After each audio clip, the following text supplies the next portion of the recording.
Swayam Prabha. Digital India. Educated India.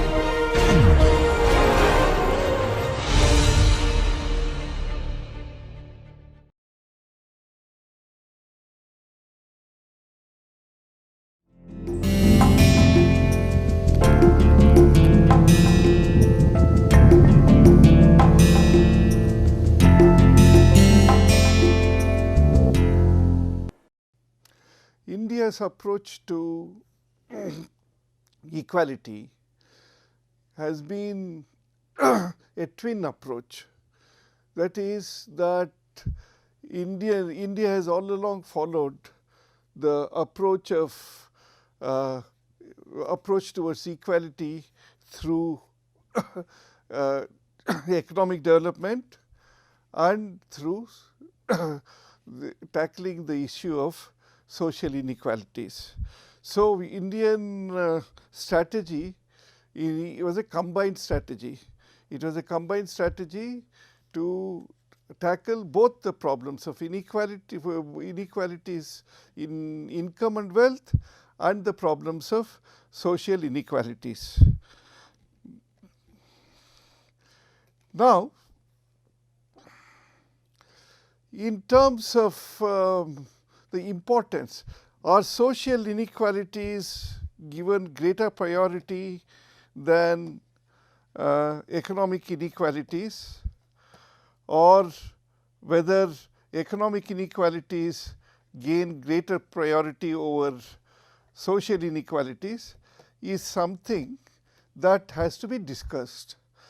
As far as I am concerned, in certain phases, in the early phase of India's independence, the emphasis was on, priority was on this, on economic inequalities, whereas subsequently the social inequalities also became prominent. They became prominent after 1975 onwards. But the reason why I am discussing India's this twin approach is to point out to you that India's approach has been very unique, because in the countries of Europe, in the advanced economically advanced countries, the emphasis was basically on economic inequalities, and there it was hoped that through economic inequalities, inequalities in terms of status, which they called class inequalities of class, all right, class and status could be taken care of. This was the approach to, this was what transpired in America and Europe. You know that in the USA, this approach did not actually materialize, because the racial inequality did not disappear even after America became one of the most powerful, one of the most developed nations in the world. But only recently, after the emergence of Martin Luther King, that this notion that something has to be done to address the issue of racial inequalities, became prominent in the national agenda. That way, India has been in a better situation. India has been more innovative. We should compliment ourselves for our innovative approach, because we combine both social inequalities and economic inequalities. We wanted to address both of them together. In this regard, I think we should compliment Dr. Ambedkar, who was instrumental. He was one of the main guides in, he is regarded as the father of the Indian Constitution, quite rightly too. As chairman of the Constituent Assembly, he played a vital role in ensuring that social inequalities issues particularly were also addressed. He played a vital role in very many other things. I don't have to I don't have the time to go into that, but he emphasized on Dr. Ambedkar's emphasis on social inequalities was very prescient for those times. Dr. Ambedkar in 1950, January 26, when the Constitution was being adopted, he said that we are entering an era of one man, one vote. One man, one vote, and one vote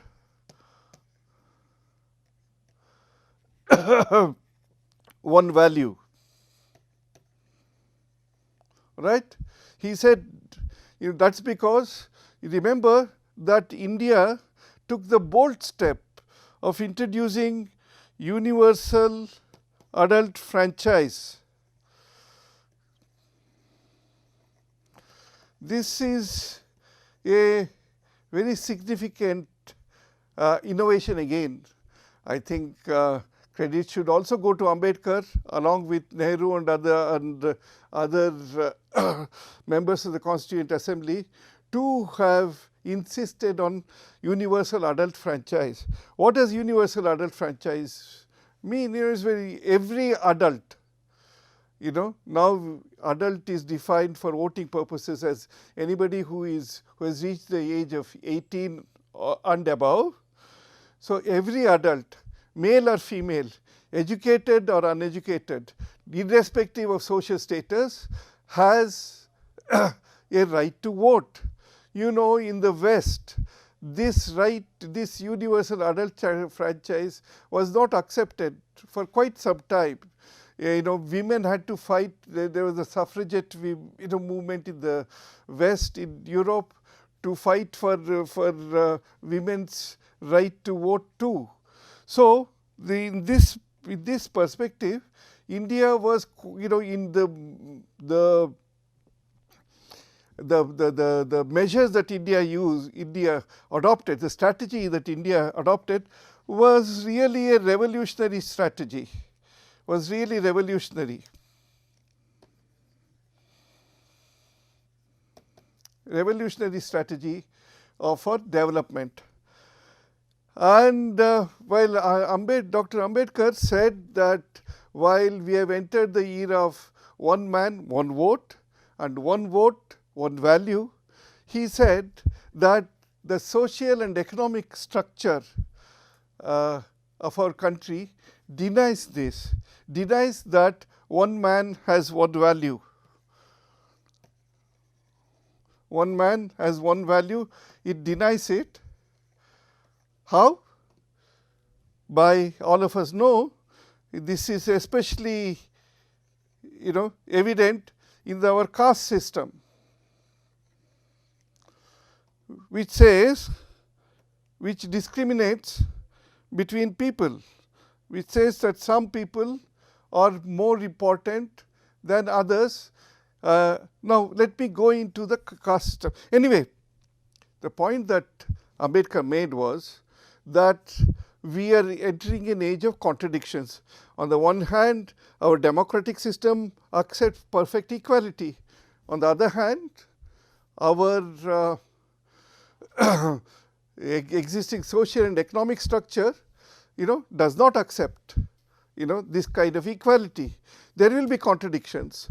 And he said that unless these contradictions are resolved, unless our contradictions are resolved and and the system allows for those who were suffering the weight of inequalities from shaking off those weights. Unless that happens, Dr. Ambedkar said there will be, the entire system will collapse, will explode. In fact, it is, one should say that it is because of Dr. Ambedkar's, insistence on recognizing social inequalities that India as a nation held together, has held together till now, because those who were who suffered the pangs of inequality felt that they have a stake in the in the process of nation building, and they will also be able to shed their oppressions, the oppressions and the poverty that from which they are suffering. How did Ambedkar translate this idea of approaching social inequalities, the caste inequalities? He said that the scheduled castes and scheduled tribes, that is, the former untouchable castes, which were which were listed in the Constitution, in the constitutional schedule, and the tribal communities, the names of which were also listed in the Constitution, they should have reservations in the parliament and in legislative assemblies, so that by this means of empowering them, they should have reservations, quotas in proportion to their to their population, in the total population of the country. And if they enjoy this, if they get this reservation, then they will be, if they get this empowerment, then there will be a march towards one man, one value. Of course, this reservations policy to the scheduled castes and scheduled tribes was subsequently extended to include reservation not only in legislature, it was also extended to include reservation in government jobs and in seats in educational institutions. Now, anyway, this policy during those times, this policy was regarded as a policy of protective discrimination. Protective discrimination in favor of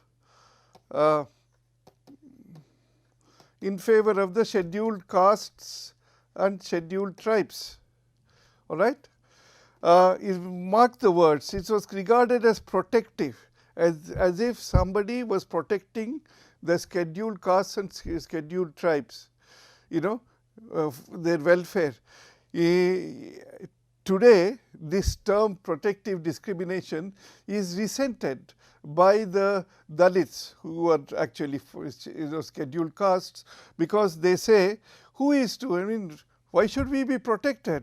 This is our right. This is compensatory discrimination, because whatever discrimination that we suffered in the caste system is being undone. We are being given compensations for the sufferings that we have gone through. But this is not the time for me to talk about the caste system in great detail, but I will have to mention some of the basic features of the caste system in order to, for my own analysis subsequently. Caste system is supposed to be a system of inequalities.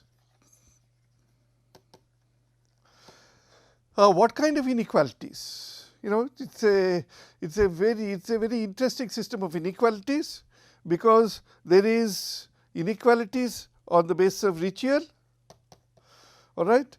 Some people are, given ritual privileges, Brahmins, all right, or given ritual privileges, and some people are denied, are forced to or denied those privileges and are forced to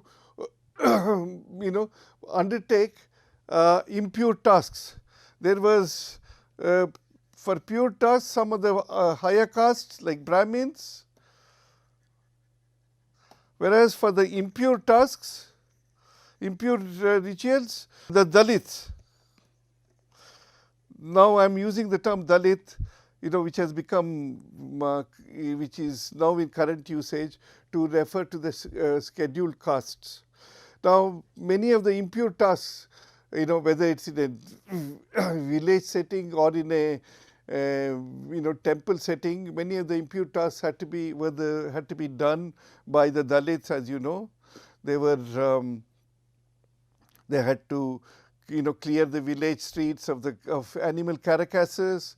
They had to engage in menial occupations like scavenging. Even the word scavenging becomes a term of becomes a derogatory term. They had to engage in flaying animals and so on and so forth. Now all the cleaning the streets of the village, and earlier there was no system of flush toilets. As you know, even now today we have the system of toilets thanks to our Swachh Bharat Abhiyan. Now we are told that we are now 54% of the Indian population is covered with lavatories. Earlier it was an appalling 4 or 5% of the Indian households which had lavatories. But be that as it may, they had to engage, the Dalits had to engage in these lowly tasks. Apart from that, the Dalits, this caste system is this caste system of inequalities worked in another way, that it was also inequality in terms of this thing, income and wealth and assets. Wealth refers to assets, because the castes at the top enjoyed property, enjoyed wealth, and had a higher standard of living, and the castes at the bottom, naturally, they were landless. They did not own assets, and they had to, their task was they had to do what's called begar or bonded labor sometimes. That is forced labor. Begar is forced labor. The members of the castes which are considered as low caste, they had to do forced labor, and they were allotted. They were forced into occupations that that actually all manual occupations in our tradition are regarded as lowly as compared to non-manual occupations which are regarded as superior. That's why Brahmins who do not, who pursue knowledge, so-called knowledge, they are regarded as superior.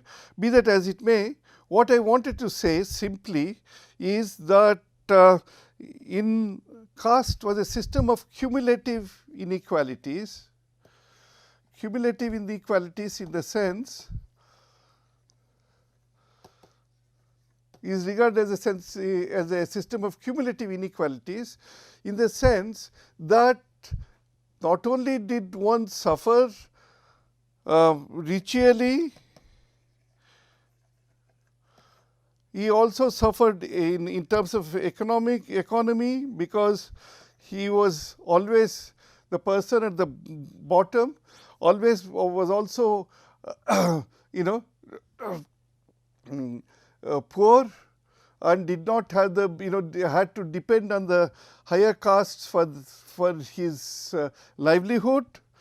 And then he was also socially, so in terms of socially also, he suffered from the weight of inequalities, because there was discrimination, caste discrimination. They were not allowed to, the SCs were not allowed to enter or drink or eat with the castes above them, and so on. So they together they suffered from the, from the multiple weights of these inequalities. And not only that, they were oppressed, because oppression means they were both oppressed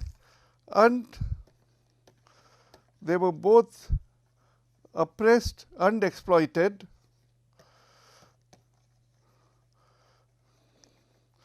Oppression means they were forced to do things that they were forced into jobs, and they were forced to do things that they were unwilling to do. For instance, the job of doing agricultural labor, hard work, and they were not given they were not given any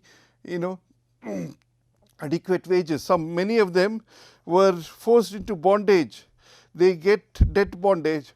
They take a loan from the landowner, and in turn they have to work out the loan and the interest through their work. Through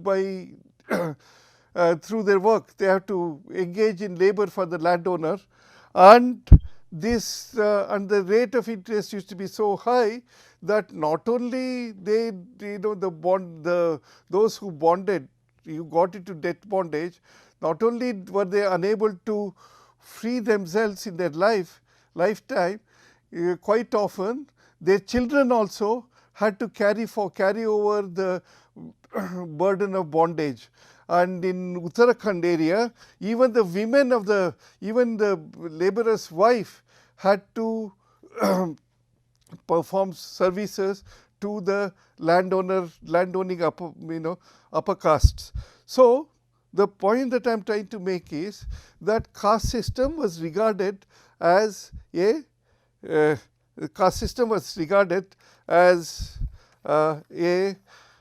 system of cumulative inequalities, because it was regarded as it is not only regarded as a system of cumulative inequalities, it is also regarded as a closed and rigid system. Caste was also regarded as a closed and rigid system. In the sense, it was closed in the sense that each caste closes itself. It doesn't it doesn't allow intermarriages across caste lines. And rigid in the sense, this hierarchy was supposed to be so rigid that it would be difficult to break out and enjoy freedom, because those at the bottom, if they those who where can they run away in the village setting? Where can they run away? Even if they run away to another village, they can be punished by because of the contacts that the villages have with other villages in the neighborhood. So it was a very difficult, it was supposed to be a highly oppressive and exploitative system. By exploitation, I mean in terms of economic exploitation. You don't, you extract more surplus work from the lower castes, and do not adequately compensate for the work they do. So this was supposed to be both an oppressive and an exploitative system. Now, so the Ambedkar's approach, as I said, was to provide for reservations, was to promote equality through the path of reservations and so on. But in the early days, Pandit Jawaharlal Nehru, who was the first Prime Minister, and many other progressives, they all believed in socialism. Those socialist progressives, thought that, according to socialist ideals, it is argued that culture is something which will change according to changes that occur in the economic system. If the workers who are exploited, if the workers, throughout the system, the workers are those who, the exploited are those who can bring about revolution, and when they get together and then throw out their oppressors, then there will be, equality and socialism. That will be a movement towards socialist societies, and according to these socialists, they've argued that when the workers, because they have a cosmopolitan ideology, they do not are not influenced so much by caste and other considerations, which are all which one has inherited from the past, and therefore when development takes place, the idea of caste, associating oneself with others on the basis of the rules of caste, will disappear, and it's not just caste, even religion, the spread of rationality will make people aware that religion is all false belief and superstition, and therefore the socialists were arguing that what we have to do is to directly attack the economic system and ensure that there is economic development, which will along with development, all this caste and religion will disappear. Therefore, Nehru brought up in this kind of an ideology.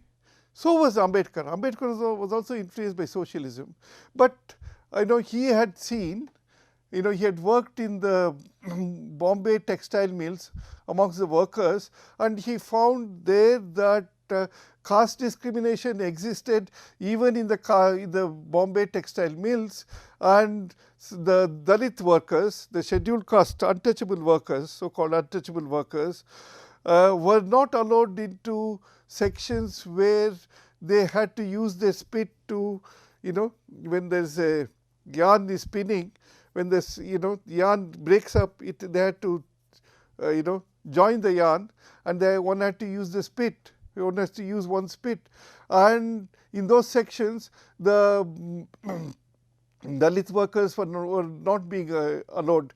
And he found that in the trade union activities also, that the Dalit workers did not get enough of a voice. Therefore, he knew that it is not enough to just think in terms of altering the economic structure, you have to do something much more. That's why he talked about social inequality. But coming back to the India strategies of development, that the greater emphasis was on, especially till 1976, was on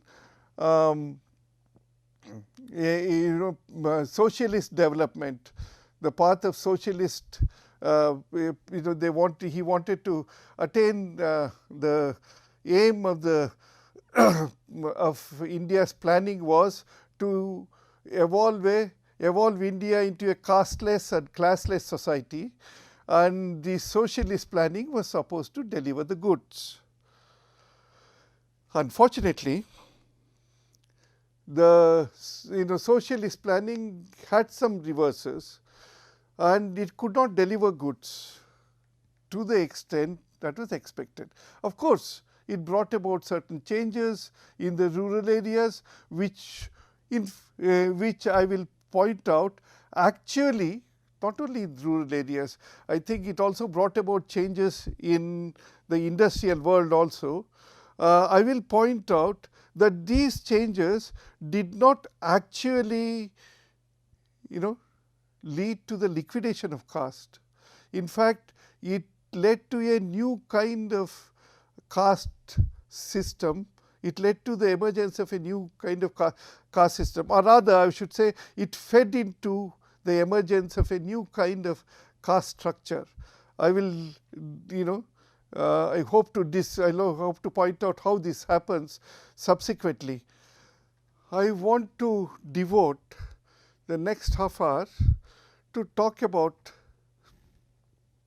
how the forces let loose by India's development strategy and India's approach towards social to reduce or abolish social inequalities, how in fact it led to the reinforcement of caste in of course, the caste that we have today is in many ways quite different from the caste system that we inherited. I think all along caste has been, changing its character. Caste is quite an adaptable system. I will talk about it, and because caste is an adaptable system, it's a flexible system. It has not only survived, it has in some ways it has become still dominant. It's still a dominant force in our society. So much so that our election results are still dependent on the caste affiliation and the way in which members of different caste groups are mobilized for electoral purposes. So, caste continues to be important in our public life, and we need to assess why this is the case, especially because there is a bit of a contradiction. There is this very serious contradiction. On the one hand, caste not only remains, caste is sustaining itself. All right. On the other hand, there is a kind of a socialist spirit that informs our development strategy.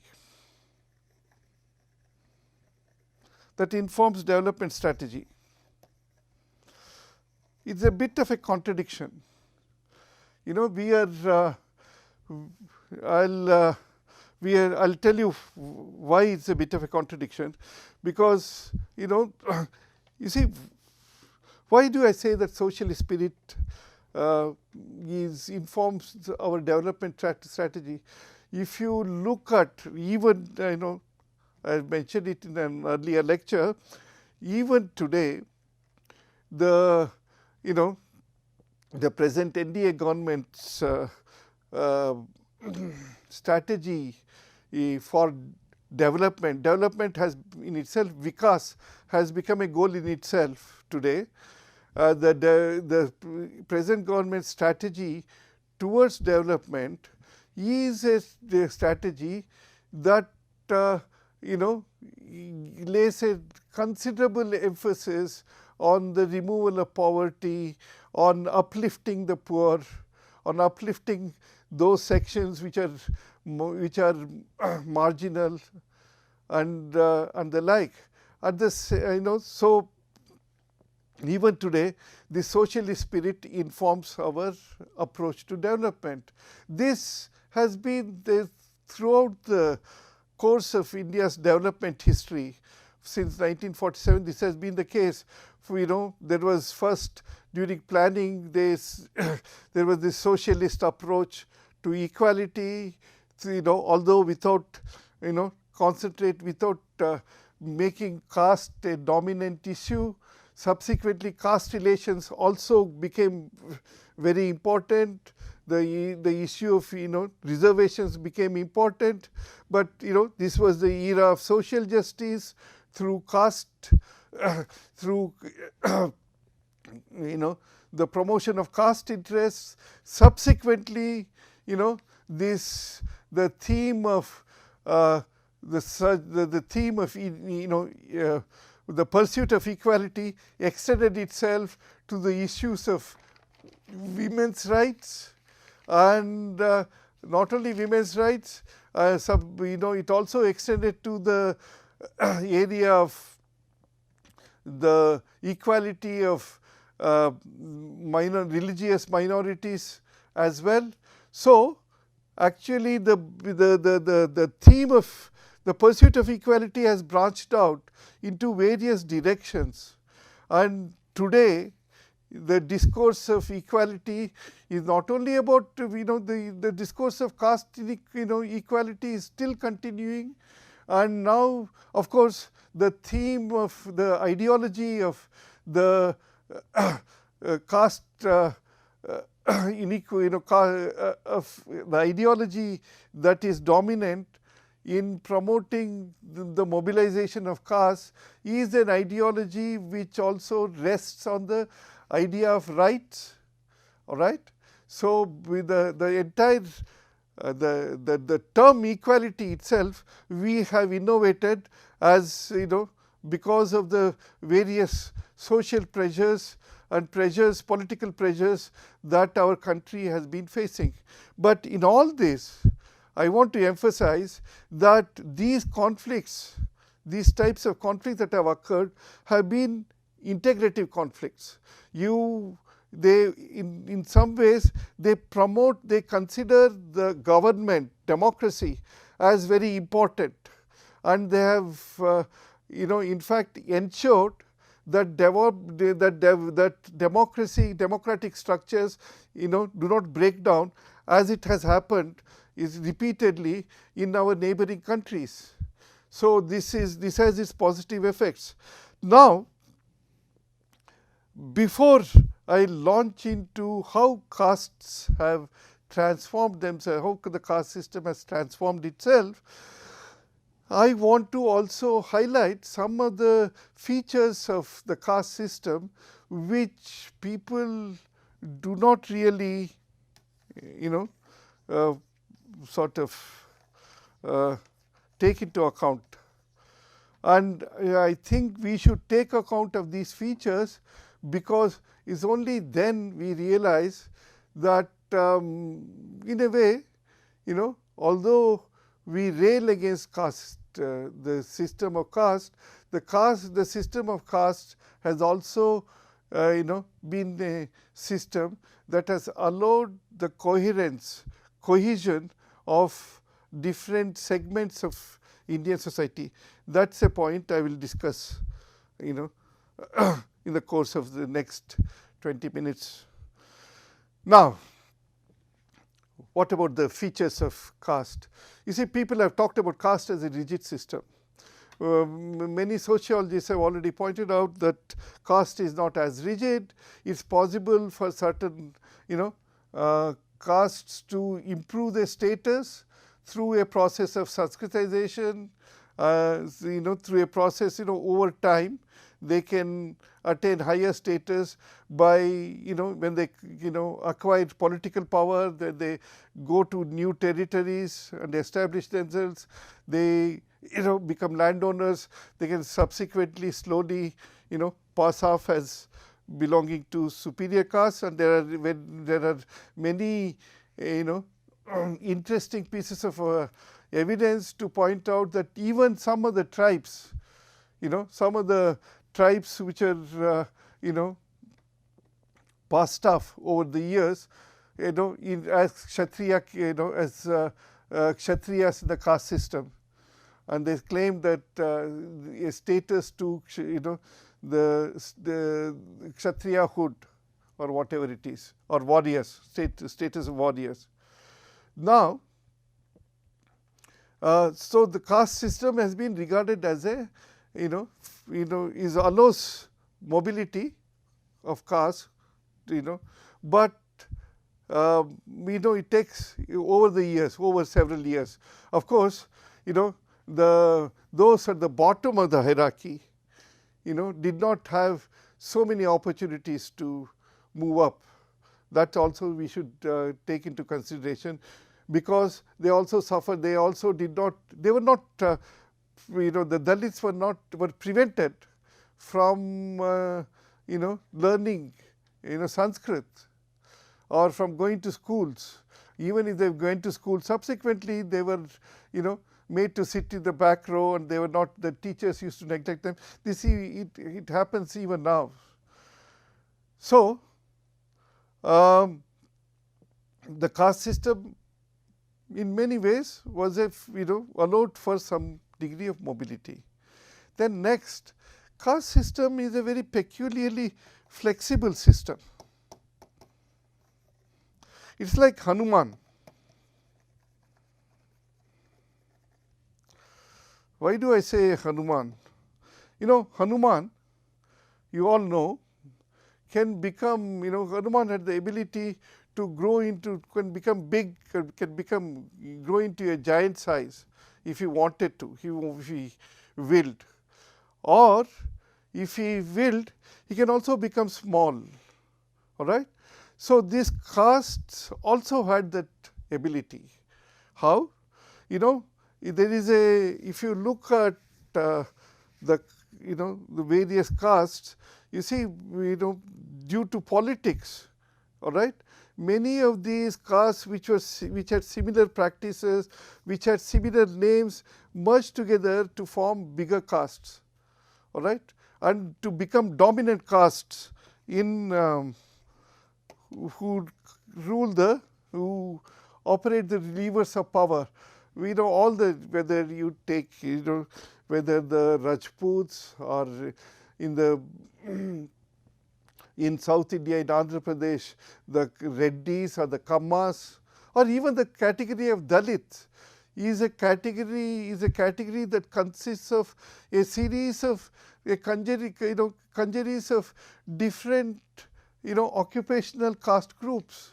All right, it's not there are the Bhangis, there are the Chamars, there are the Jatavs. There are so many castes within the Dalit category.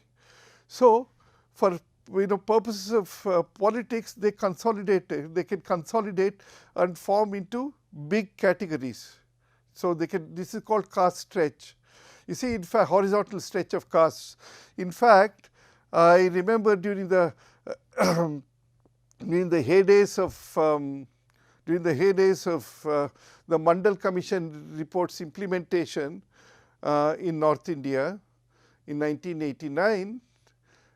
During those days, the leaders of the Mandal agitation were arguing that the Kurmis of Bihar are the brothers of the Patidars or Patels of Gujarat. So they had links with, and similarly Yadavs who were associated with cow, with tending to cows, they consider themselves, they found that they associated themselves with all those castes which consider themselves as cow keepers and cattle grazers in South India. So it's possible for castes to link across the country, and that's how we know in some ways the unity of the country is maintained, unity of India is maintained. That's one. And then second, if castes can also break down into their separate units and become smaller units for purposes of politics. For instance, now among the Dalits, there is a because of the reservation policies, now they find among the Dalits, some of the Dalits who are not who have not been able to take advantage of the reservations policy to the extent that they want. They say that those people who get the benefits of the reservation are mainly belong to one particular caste among the Dalit category. Therefore, they want reservations, quotas within quotas. What does it mean? So, castes can also break up into smaller units. In fact, this is in fact during at the time of caste census, many of the leaders of the castes deliberately said that don't mention don't mention to the caste, to the person who comes to collect evidence from you, don't mention that you belong to the bigger caste category. You mention your subcaste category. Instead of mentioning the in Karnataka, instead of mentioning the category of Vakaliga, which is a dominant caste, which wields considerable political power, you are a Kunchitiga, is a subcaste of the Vakaliga caste. You call yourself Kunchitiga, so that you will get so that we can consolidate Kunchitigas and lay claims to benefits that the government offers through reservations. So, the point is that castes can stretch themselves and also become small units like Hanuman. So, in this context, it is in this context that we have to look at what has happened to in this context, we should understand why castes are persisting. They are persisting for several reasons. I will list the reasons first. One, development programs.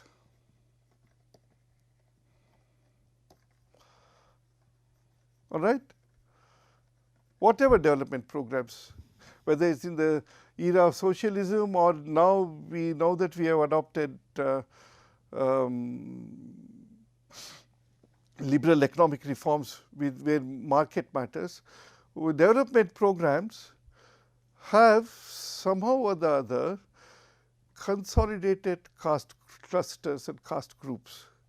How? For instance, in the case of SCs and STs, it can be easily pointed out, because many of the welfare programs, the SCs suffer from landlessness, so you have a special program to give them land. SCs don't have pakka houses, so you build concrete houses for the SCs.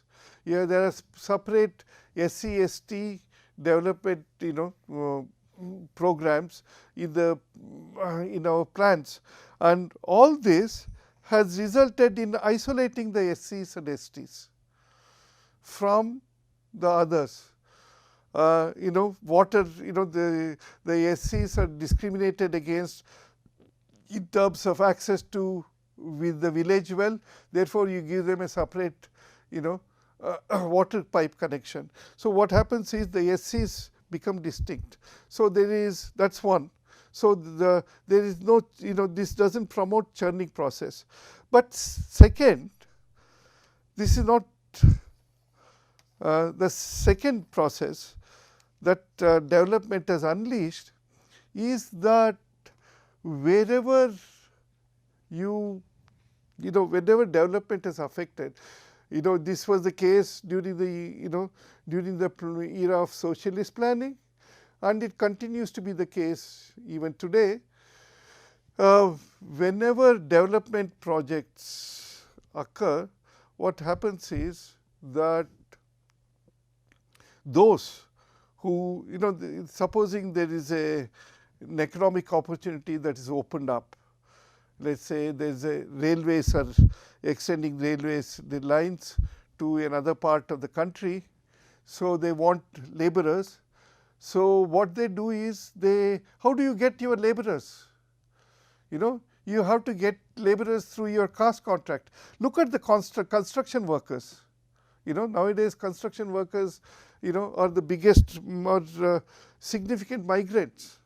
Look at construction workers, or for instance, look at the way agricultural labor is migrating. For instance, in Karnataka, where I come from, you find in the coffee plantations in the Karnataka, you will find that there are migrants from Bangladesh and Assam, and they come all the way from there, from Assam, and they all belong to one particular community, one particular village. This is how migration takes place. This is called link migration. One person goes and finds that there is an economic opportunity, so he uses his connections to get others to his relatives and his castmates to come and work. So this happens in many you go to Tamil Nadu, you find that in many of the big restaurants, you will find mostly the workers who are working are from the northeast, so or from Sikkim, or from Assam. So similarly, then if you see the way migration takes place, even across Gulf, migration is through articulation of these caste and kinship links.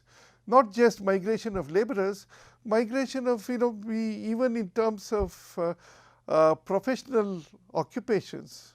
All right. If you look at the caste composition of the IT industry, all the big programmers who are earning handsome amounts, most of them, you find that this occupation is the monopoly of some of these, Brahmin castes, and not just Brahmin, castes, dominant castes, who were able to see the opportunities coming their way, and they were able to take advantage of it, and they consolidated those opportunities when they entered the field. Naturally, the trust in all professional business organizations, personal trust is very important, especially in as you go up the hierarchy, the risks, the responsibilities, your responsibilities grow, and accordingly you need people not only competent, you also need people you can trust, you need people who will deliver the goods, will go the extra mile to do the work satisfactorily. So it is in the nature of caste that this tendency to monopolize privileges obtain. Therefore, you find that modern India consists of a large number of caste clusters, in varieties of occupations, in all kinds of occupations. Of course, in politics also this happens. In terms of political representation also, you find certain dominant caste clusters operating at different levels. So the India's development has actually has not been so rapid as to create a churning effect. Manthan nahi hua.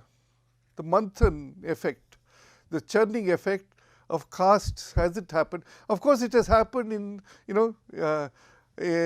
several cases, but if you look at the overall processes, what you find is that castes become significant units of our social life, whether it is in rural areas or whether it is in big offices in the government. For instance, even in the field of entrepreneurship, you will find the same phenomenon repeating.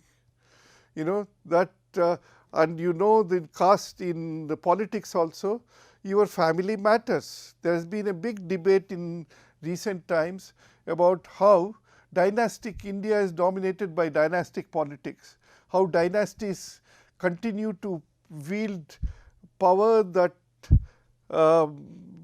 is very strange to the very principles of democracy, but it continues because caste is pervasive and caste has not been shaken up. The system has not been shaken up. In the next section, I will be talking about how these social inequalities are panning out, in our contemporary times. Thank you.